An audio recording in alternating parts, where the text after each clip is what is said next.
आज का हमारा टॉपिक है अनिश्चितता के सिद्धांत की व्युत्पत्ति, डेरिवेशन ऑफ अनसर्टेनिटी प्रिंसिपल। अनिश्चितता के सिद्धांत में जो हाइजेनबर्ग के द्वारा प्रस्तुत किया गया था, आपको बताया था कि किसी भी सूक्ष्म कण की एक साथ एक ही समय पर स्थिति और संवेग या स्थिति और वेग ज्ञात करना संभव नहीं है।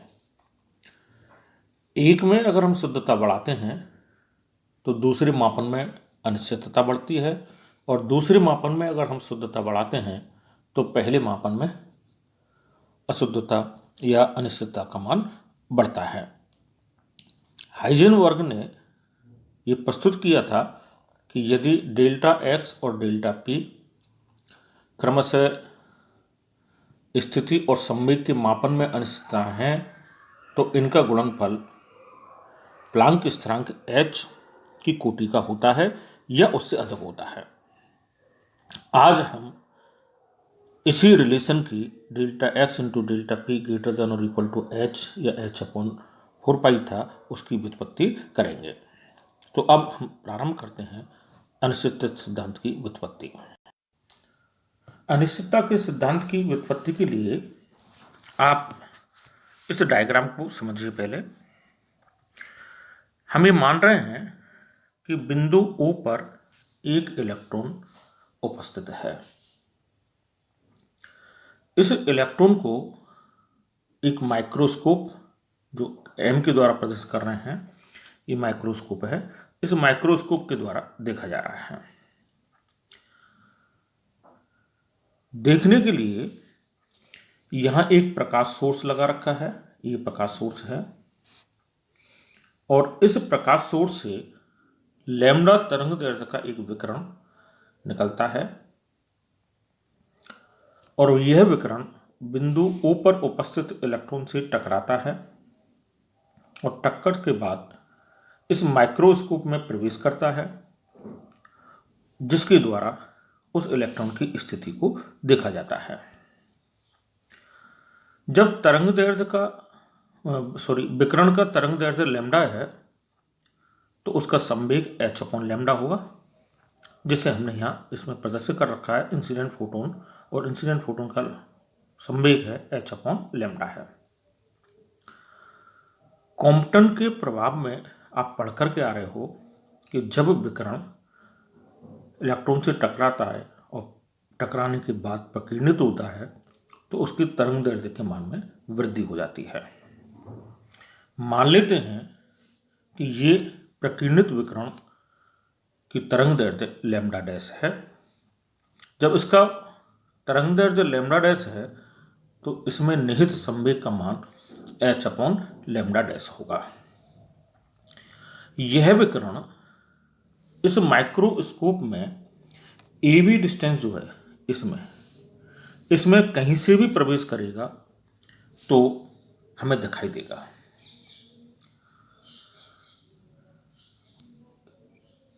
तो इसकी जो अधिकतम सीमा होगी कि या तो OA दिशा में प्रवेश करे, और लेफ्ट हैंड साइड में एक्सट्रीम पोजीशन होगी OB दिशा में प्रवेश करे, या इनके बीच में कहीं प्रवेश करे। तो अधिकतम वैल्यू वो किसके रूप में होगी? A और B के बीच में कहीं भी वो प्रवेश करे तो वो हमें दिखाई देगा।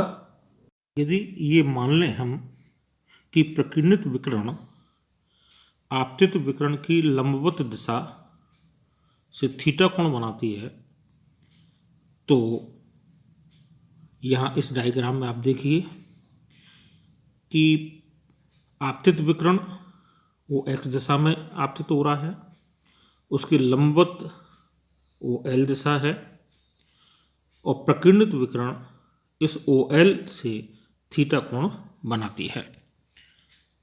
तब इस आपतित विकिरण के सापेक्ष कोण, जैसा इस डायग्राम में प्रदर्शित कर रखा है, 90 माइनस थीटा के बराबर होगा। यदि हम ये मान लें कि इस सूक्ष्मदर्शी की रिजॉल्विंग कैपेसिटी, विभेदन क्षमता डेल्टा एक्स है, तो ये विभेदन क्षमता जो ब्रैग इक्वेशन थी एन लैम्डा बराबर 2d साइन थीटा में जो d का मान होता है दो कणों के बीच की दूरी के बराबर होगा। विभेदन क्षमता को भी आप जानते हो कि विभेदन क्षमता किसी इंस्ट्रूमेंट की वह कैपेसिटी होती है जिनमें वो उससे ज़्यादा नज़दीक रखने पर उन्हें विभेदित नहीं कर पाए, लेकिन उस पर्टिकुलर दूरी पर, न्यूनतम पर्टिकुलर दूरी पर रखने पर उन्हें विभेदित कर पाए। तब ब्रैग समीकरण में आप जानते हो क्या होती है, एन लैम्डा बराबर 2d साइन थीटा। तो एन कोटि का मान है, जैसे मैंने नीचे जो लिख रखा है उसकी राइट हैंड साइड में देखिए, और लैम्डा उस विकर्ण का तरंग दैर्ध्य है, डी यहाँ जैसे हम ले रहे हैं विभेदन क्षमता के बराबर होगा, थीटा बना हुआ कोण है, तब डी बराबर डेल्टा एक्स होगा, एन बराबर 1 फर्स्ट ऑर्डर में हम मान लें, तो डेल्टा एक्स बराबर लैम्डा अपॉन 2 साइन थीटा होगा। लेकिन इस इंस्ट्रूमेंट में जो हमें इलेक्ट्रॉन दिखाई देगा वो लैम्डा डैश तरंग दैर्ध्य वाला होगा, क्योंकि पूर्व में अभी हम बता चुके हैं कि कॉम्पटन प्रभाव के कारण तरंग दैर्ध्य का मान परिवर्तित हो जाता है। तब इस डेल्टा एक्स का मान lambda dash upon 2 sine theta होगा, जिसे हम समीकरण 1 द्वारा अभिव्यक्त कर लेते हैं। तो ये डेल्टा एक्स इस कण यानी इलेक्ट्रॉन की स्थिति को मापन में अनिश्चितता को प्रदर्शित करता है, क्योंकि डेल्टा एक्स वह न्यूनतम दूरी है जिसे सूक्ष्मदर्शी द्वारा विभेदित किया जा सकता है, क्योंकि हम इसे विभेदन क्षमता मान रहे हैं। इससे ज़्यादा नज़दीक होगा तो सूक्ष्मदर्शी इसे विभेदित नहीं कर पाएगा।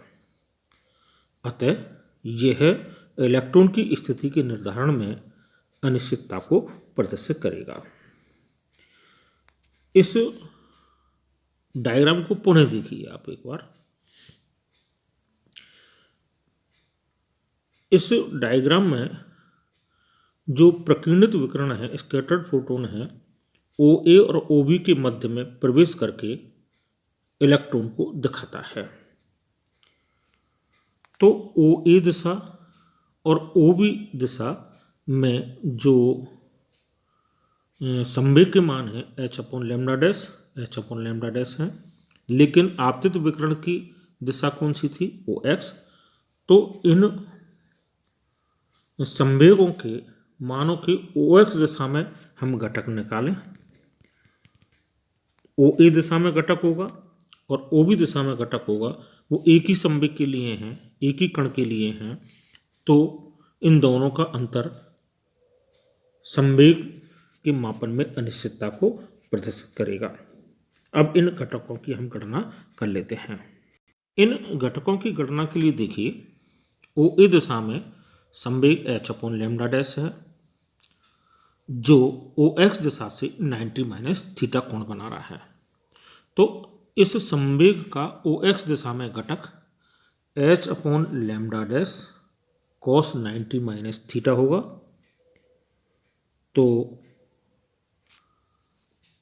कॉस 90 माइनस थीटा कितना होता है, साइन थीटा के बराबर होता है। और आपतित विकिरण का फोटोन कितना, संवेग कितना है, h अपॉन लैम्डा है।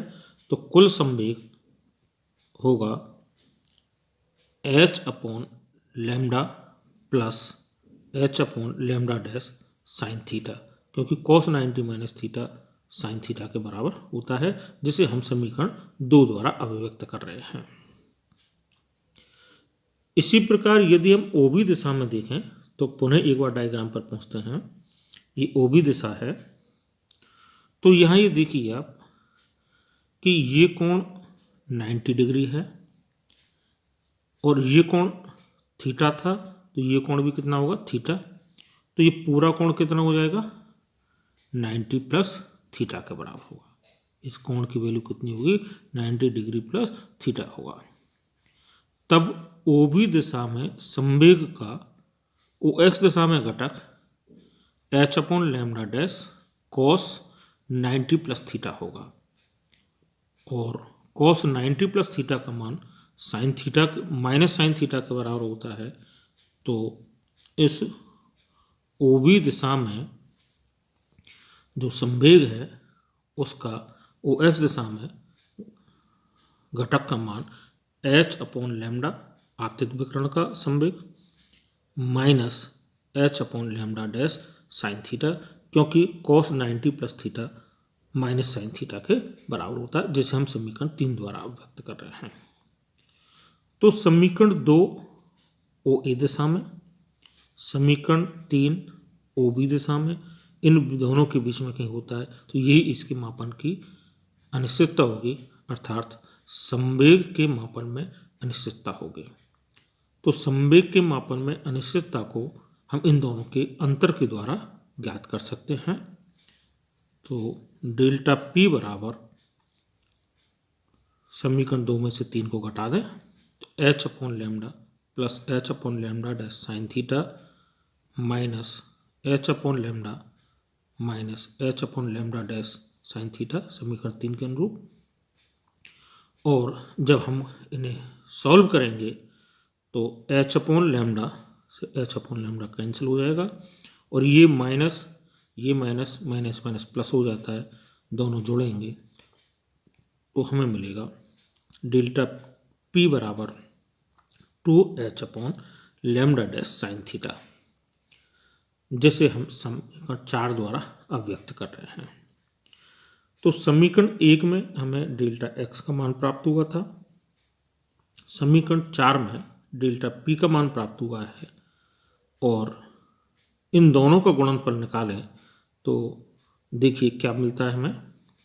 Delta x into delta P, delta x की वैल्यू लिखी λ'/2 साइन थीटा, डेल्टा P का मान समीकरण 4 से लिखा 2h/λ' साइन थीटा। अब देखिए कि λ' से λ' कैंसिल होगा, 2 से 2 कैंसिल हो रहा है, साइन थीटा से साइन थीटा कैंसिल होगा, तो क्या मिलेगा delta x into delta P बराबर h, और यही क्या था, हाइजेनबर्ग का अनिश्चितता का सिद्धांत था, जिसमें delta x into delta P का मान न्यूनतम h होता है कि इससे ज़्यादा होता है। अगर थोड़ी सी भी असावधानी रखेंगे तो इनके गुणनफल का मान h से ज़्यादा हो जाता है, यानी अनिश्चितता का मान बढ़ जाता है। अतः अब हमें प्राप्त हुआ कि delta x into delta P either greater than Planck constant और इक्वल टू प्लांक कांस्टेंट, और इस प्रकार ये अनिश्चितता के सिद्धांत की व्युत्पत्ति होती है। तो इस अनिश्चितता के सिद्धांत की व्युत्पत्ति के उपरांत हम कह सकते हैं किसी सूक्ष्म कण की स्थिति और संवेग के निर्धारण में अनिश्चितताओं का गुणनफल कम से कम h के बराबर होता है, अर्थात किसी सूक्ष्म गतिशील कण की स्थिति और संवेग का सही एक ही समय निर्धारण संभव नहीं है। Thank you.